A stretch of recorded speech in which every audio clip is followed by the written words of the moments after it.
来啦！风声谍战第2把8人局，欢迎新入局的选手何欣女士。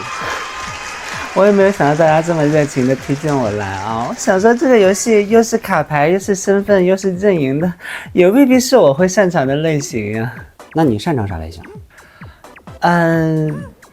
其实主要是上一把 timing。什么 timing？ 就是你当时正受情伤呢，大家就想让你来玩2把，开心开心。好了，什么原因不重要，总之来都来了，玩的开心最要紧嘛。那我们8人局呢是3蓝3红2绿，提示大家一下，2绿也是各自为战，并且大家要提防是哪2绿啊？都是什么绿来着？我都忘了。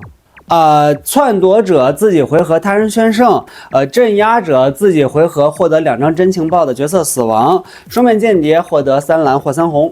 那如果是篡夺者的回合双面间谍宣胜，那就是被篡夺者篡夺呀。妈呀，那这篡夺者强啊！强个屁！你想想，上把打了一共有3轮吗？自己的回合一共才3次机会，哪来得及篡夺呀？那这么说镇压者也很难了。但是双面间谍也不好赢了，上哪收那么多真情报去？所以说绿的就是难呢。我这把抽绿的直接交牌，哪有那样的？